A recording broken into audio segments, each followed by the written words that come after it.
What is going on, guys? Welcome back to another video. If you guys haven't watched the last video, we got Jalen's Evo 8 up and legal, running, got the safety check done. We drove the car for the very first time and the car just run absolutely 100 with no issue, other than it has the check engine light, anti-lock. But the check engine light, what had to do was the EBC. The EBC is not connected and it's only running boost by wastegate, so we're gonna go ahead and get that fixed. And also the anti-lock, I'm not too sure what the codes are, so I need to go ahead and scan what it is. But other than that though, the car is running pretty good. So there are a couple things that I really want to get taken care of. We did receive a package from one of my friends up in Oahu, so let's go ahead and open up and see what it is.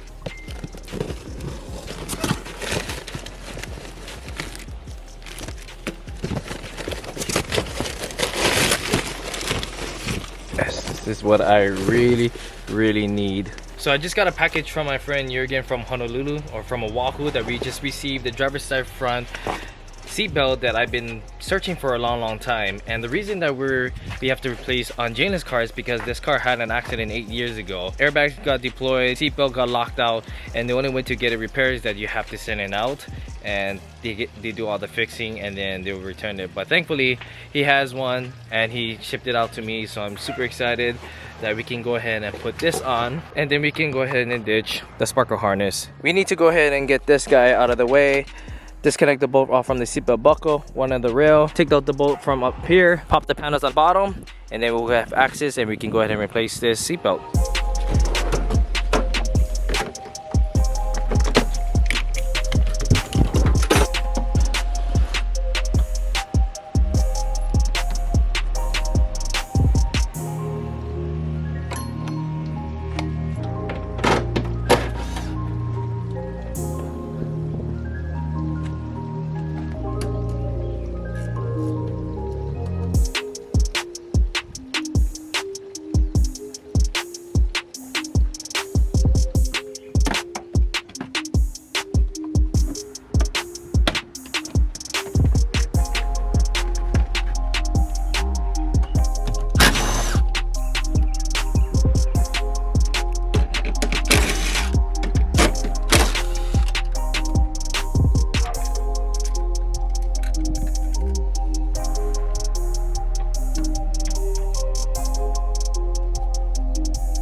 Such a great feeling to just wear a seatbelt again. Feels really nice. And the retracts back nice as well too. Sick. Seatbelt is all done. That's all good to go. One thing I want to do next is I want to go ahead and So I went to go ahead and check the coolant system, and I found that it was low.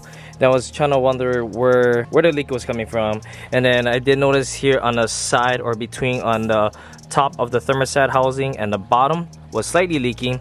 So I went to go ahead and remove that, put some silicone on, clean the surface, slap it back in and tighten it, and then flush the cooling system multiple times because it was just super dirty.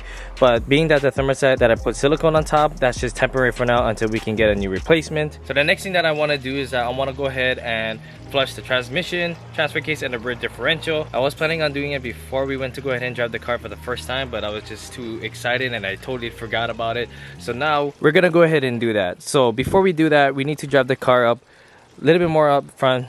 As you can see here, my driveway is a little bit downhill, and we need to jack the car up, get it leveled, put jack stand on, jack the rear, get that level out, and then start draining the transmission fluid, transfer case, and the rear differential. So let's go ahead and move the car forward and get this fluid started.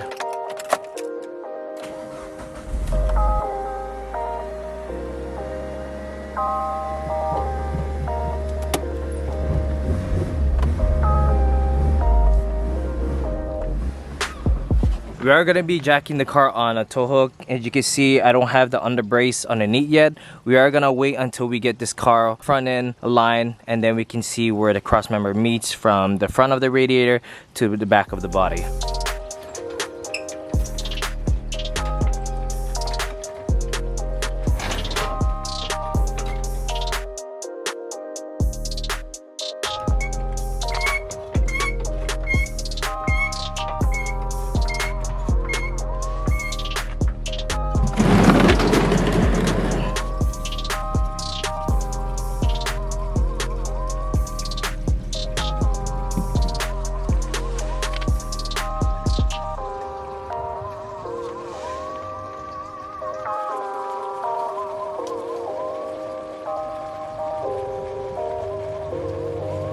I probably say this a million times on the video, but every time I work on a car, it has to rain. Why? Anyways though, so we already flushed the transmission and the transfer case fluid. We still have to do the rear differential, but I want to go ahead and show you what fluid we're running. So we're going to be running OEM transmission fluid, transfer case and rear differential fluid. Here it is for the transmission, running a 75W by 85, 3 quarts of oil into the transmission, about 0.6 fluids into the transfer case and the rear differential. Fill them up. Once it pours out from the filler hole, then you know that's top off. Drive the car and see how she really feels after. This is what I'm going to be using to pump the fluid into the transmission, transfer case and the rear differential. Transfer pump, you can pick this up at Napa. It's like about over 10 bucks. On the transmission fluid, I am just going to go use the hose, run into the filler hole, use a skinny funnel and fill them up from there. Probably do the exact same thing on the transfer case as well, but the rear differential, we will need to use the pump and pump the fluid into the rear differential.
Transmission, transfer case and rear differential is all topped up. If you guys want to know what size is the drain plug, transmission on the filler plug is 17 millimeters and the drain plug size is 15 by 16. Same thing that goes with the transfer case, and the rear differential is going to be 15 and 16 on the filler plug and the drain plug. Top it off and you're all good to go. So next thing I want to do is that I want to hook up the EBC. I do have a Grimmspeed 3-port boost controller. I'm just going to hook that up rather than the stock EBC. And you can see here on the harness, this car was already like cut and spliced, and I do have the plug that goes into the EBC. Here's the guy right here. Unfortunately, I do not have the male terminal that we can plug into the female connector, so I'll just kind of figure out how I'm gonna hook this up. But we're gonna go ahead and take this plug out, and we're gonna go ahead and install the Grimmspeed 3-port boost controller wherever that is. Here's the guy right here. Here's the EBC, and along with it comes with vacuum hose. Really helpful. Can't remember on the top of my head what the vacuum lines needs to be routed, but I'll go ahead and figure it out and let you guys know from there.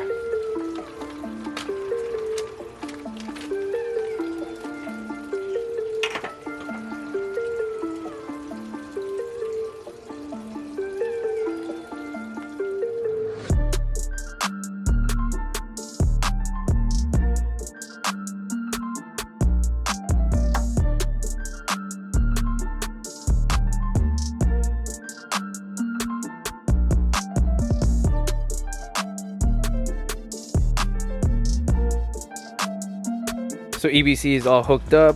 So here, looking here on the bottom nip of the EBC, that's gonna run into the turbo turbo housing nipple going towards to the transmission is gonna run into the wastegate, and then over here on this end is gonna run off from atmosphere. So if you do have like an aftermarket intake that runs from the turbo, put the vacuum hose from that nipple and then hook it up onto the aftermarket. But since the stock turbocharge doesn't come with it, then you can just run it without it and it's gonna be okay. So the last thing I want to do is to install the drive belt.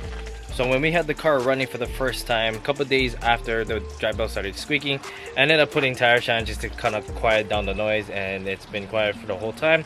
But I want to go ahead and get that taken care of. So there is the belt tensioner right there. I'm gonna use a 3/8 to a 1/2 inch adapter and put it on top of my 3/8 ratchet. Gonna put it on top here.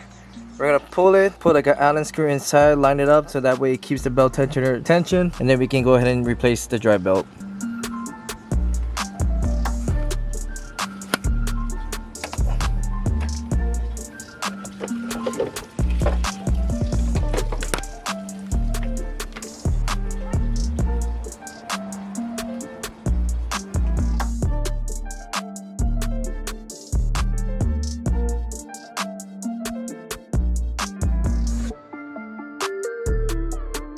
We just got the drive belt back on the car. Everything looks good. So now we're gonna go ahead and just grab my bumper. We're gonna slap it on Jalen's car, bleed the coolant system, double check everything, make sure everything is good to go, lower down the car, and we should be good from there.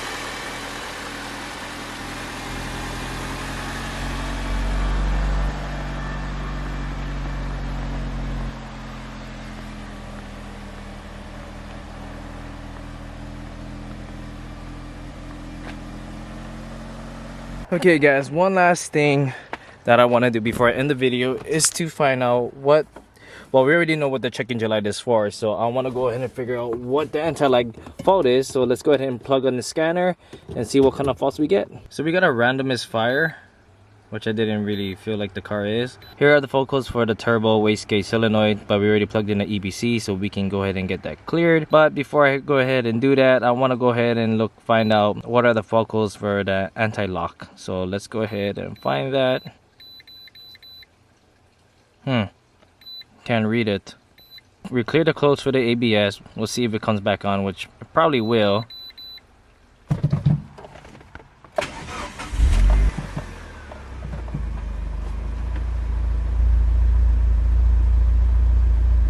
I thought I cleared the close for the check engine light. There you go. Alright, check engine light is gone. Let's see how it goes when we start up the car, which is probably not going to cause the check engine light to come on. So everything else is good right there. Just unplug the OBD. Okay. I need to go ahead and get ready because today is my wife's grandma's birthday. I'm going to go ahead and get cleaned up and then we can go a road test on the way there.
I just got home after a road test and putting gas in the car. No check engine light came back on. Car runs good. Of course, that the car's not gonna be boost because it's on stock map. Even if we put in that 3-port Grimmspeed boost controller, it wasn't gonna do any much though. But I feel like it did kind of had a little bit power. I'll be honest with you guys. But overall, car runs great.